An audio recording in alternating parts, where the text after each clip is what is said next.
सावित्रीबाई फुले पुणे विद्यापीठात विद्यार्थ्यांसमोर अश्लील कृत्य करणाऱ्यावर गुन्हा दाखल. पुणे. राज्यात महिलांवरील अत्याचाराचे प्रमाण मोठ्या प्रमाणात वाढले आहे. राज्यातील वेगवेगळ्या भागातून अत्याचाराच्या घटना उघडकीस येत असताना आता पुण्यातून एक मोठी बातमी समोर आली आहे. सावित्रीबाई फुले पुणे विद्यापीठात विद्यार्थ्यांसमोर अश्लील कृत्य करणाऱ्या गुन्हा दाखल केला आहे.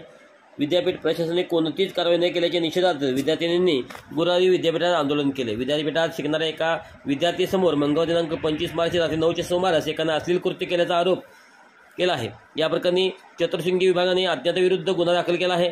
यावर महाराष्ट्र सुरक्षा बलाच्या महिला सुरक्षा पर्यवेक्षक यांनी तक्रार दिली आहे. या प्रकरणी संबंधित विद्यार्थिनी व तिच्या मैत्रिणींनी विद्यापीठ प्रशासनाने तक्रार केली, पण प्रशासनाकडून मिळालेला थंड प्रतिसाद पाहून विद्यार्थ्यांनी एकत्र येत गुरुवारी सकाळी विद्यापीठात आंदोलन सुरू केले. ही घटना घडल्यानंतर संबंधित विद्यार्थ्यांनी विद्यापीठाकडे संबंधित तरुणावर कारवाई करण्याची मागणी केली होती. कुलगुरू व कुलसचिवांनी या प्रकरणाची गांभीर्याने दखल घेणे अपेक्षित होते, मात्र त्यांनी या प्रकरणी कोणतीच कारवाई न केल्याने आम्हाला आंदोलन करून त्याकडे लक्ष वेधावे लागले, असे संबंधित विद्यार्थिनी व तिच्या मैत्रिणींनी स्पष्ट केले. विद्यापीठात शिक्षण घेणाऱ्या विद्यार्थ्यांच्या सुरक्षेचा प्रश्न पुन्हा एकदा ऐरणीवर आला आहे.